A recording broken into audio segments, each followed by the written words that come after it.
लापरवाहियों के भेंट चढ़ गया 27 वर्षीय युवराज अब हमारे बीच में नहीं है।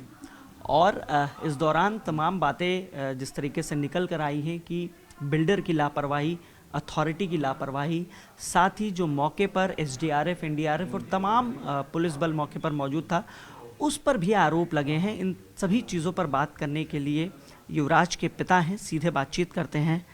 सर, क्या वाकया हुआ था फ्राइडे को? वो चूँकि आपके साथ रहने आता था 2 दिनों के लिए, उस दिन क्या हुआ, कॉल पर क्या बताया और आप जब पहुंचे तो क्या कुछ आपने देखा? उस दिन बेटे से जब 9 बजे बात हुई, बोला कि उस टाइम तक घर आ जाता था।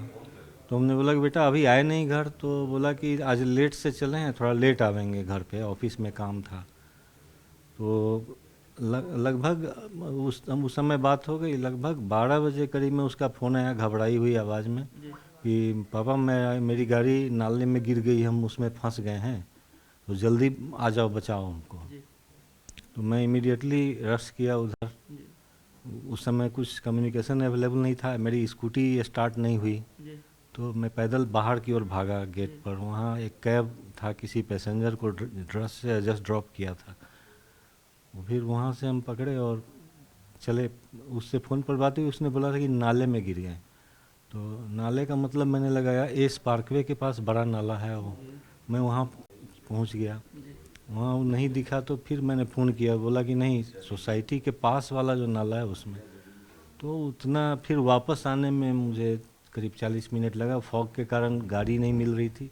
एक गाड़ी मिली तो बहुत धीमी रफ्तार में वहाँ तक पहुँचाए स्पॉट तक। फिर वहाँ गए, मैंने बेटा को फिर फ़ोन पर सूचित किया कि बेटा मैं आ गया हूँ, अब देखते हैं पूरा बचाने का हम उपाय लगाते हैं। फिर मैंने 112 पर डायल किया, फिर बेटे से बात की, उसका हौसला बढ़ाते रहे कि बेटा घबराना नहीं, हम लोग आ गए हैं, अब पुलिस भी आ रही है, मदद करेगी। यही सड़क के एक तरफ आप थे और सामने दूसरी तरफ बेटा था? एक नहीं, उसी साइड में, मैं नाले के इधर था, वो नाले के उस पार दूर कहीं से आवाज़। हम बोले बेटे कहाँ हो, तो उसने मोबाइल का टॉर्च ऑन किया और दिखाया कि कहाँ पर। कितना दूर होगा लगभग? वो कुहासे में कुछ भी स्पष्ट नज़र नहीं आ रहा था, केवल उसका लाइट का एक हल्का किरण नज़र आ रहा था बस। तो पता नहीं चल रहा था कितनी दूरी पर है। फिर बोला कि पापा हम गाड़ी पर लेटे हुए हैं। इसका मतलब वो बैलेंस बैठने से बिगड़ रहा था, तो वो लेट गया था, गाड़ी के ऊपर आ गया था, गाड़ी के अंदर से ऊपर आ गया था और स्ट्रगल कर रहा था, किसी तरह बैलेंस बना के बचने का उपाय कर रहा था। कुछ देर के बाद जब फ़ोन किया तो बोला कि पापा जल्दी बचाओ, ये गाड़ी अब डूब रही धीरे धीरे। वो मतलब अब लोअर लेवल में जा रही थी। In the meantime police आई, तो इन लोगों ने फायर ब्रिगेड को इन्फॉर्म किया, एनडीआरएफ और एसडीआरएफ को इन्फॉर्म किया। फायर ब्रिगेड आई, लेकिन उनके पास संसाधन उपलब्ध नहीं था। केवल रस्सी के सहारे वो लोग रस्सी फेंके, लेकिन वहाँ तक पहुँच नहीं पाया अभी तक। फिर मैंने पूछा कि आपके पास कोई स्विमर नहीं है जो स्विम करते हुए वहाँ तक जाए, या बोट लेकर वहाँ तक जाए, जान बचे? तो उन्होंने डिनाई किया कि नहीं है मेरे पास स्विमर या डाइवर कोई नहीं है। और जो 2-3 आदमी लोकल तैयार भी हो रहे थे, उसको उन्होंने डरा दिया कि नीचे सरिया है और ठंडा पानी है, उसमें जाना मुश्किल है, यहीं से डूबना स्टार्ट हो जाएगा। तो फिर जो हिम्मत भी कर रहा था ना, वो भी पीछे हट गया वहाँ पर। और हम पागलों की तरह खोज रहे थे कि कोई तैरते हुए जाए, मुझे तैरना नहीं आता। तो हम किसी दूसरे तैराक की तलाश में थे कि मेरे बेटे को बचा ले किसी तरह। मैं हाथ जोड़े ही इधर से उधर पागलों की तरह भाग रहा था वहाँ पर। कितने घंटे ये मशक्कत चली होगी मेरे पूरी? बेटे ने 2 घंटा स्ट्रगल किया वहाँ पे। इन द मीन टाइम उन लोगों का हाइड्रोलिक वाला भी आया सिस्टम, लेकिन वहाँ से भी उन्होंने रस्सी ही फेंकी नीचे से। बोट या डाइवर नहीं गया वहाँ, अगर जाता तो बच सकता था। वहाँ तक कोई पहुँच ही नहीं पाया, केवल रस्सी फेंकते लोग रह गए और रस्सी वहाँ तक जा नहीं रही थी। तो इस तरह I have lost one of the valuable child.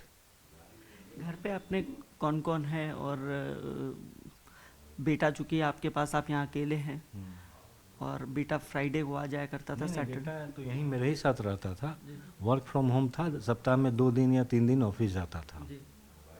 तो उस दिन उसका ऑफिस का टर्म था, वो ऑफिस गया था। क्या लगता है कि कहाँ कमी रह गई, कहाँ चूक थी? पिता की आंखों के सामने बेटा डूब गया और पिता कुछ नहीं कर सके। इसमें अथॉरिटी की गलती तो है, नेग्लिजेंस उनके पार्ट से हुआ कि 1-2 सप्ताह पहले वहाँ ट्रक का सेम इंसिडेंट हुआ था। ट्रक उस वाल को जो नाला के पास है उसको तोड़ते हुए घुसा था आधा, उसके ड्राइवर को हार्डली बचाया जा सका था। सिमिलर उसी पैटर्न पर मेरे बेटे की गाड़ी उसी रूट से नाले में गिर गई और वो वहाँ आगे बढ़ गई, नाले में डूबने लगी। तो उस ट्रक के इंसिडेंट के बाद वहाँ प्रिवेंटिव मेजर बनाया जा सकता था, कोई रिफ्लेक्टर लगाते ताकि वहाँ से आदमी सीधे न जाके राइट टर्न ले, रिफ्लेक्ट होता वहाँ से, कोई भी आदमी वहाँ से टर्न ले लेता। न उस टूटे हुए हिस्से को रिपेयर करके कोई वॉल बनाया गया था ताकि वहाँ हर्डल हो कि कोई गाड़ी फिर जाए तो रुक जाए वहीं पे। तो ये सारे चीज़ थे जो हो सकते थे। क्या पूर्व में भी आप लोगों ने शिकायत की थी कि इस तरीके से हर्डल बना दिए जाए या बैरिकेडिंग कर दी जाए या रिफ्लेक्टर्स लगा दिए जाए? हमारी सोसाइटी के लोगों ने मांग रखी हुई थी, यहाँ तक कि जो नाला है पूरा डेंजरस है, उसको कवर अप करने का भी इन्होंने डिमांड रखा हुआ था। अब चूंकि बेटा नहीं रहा है, सरकारी मशीनरी की आपने बताया कि लापरवाही की वजह से बेटा नहीं रहा, क्या कहना चाहेंगे?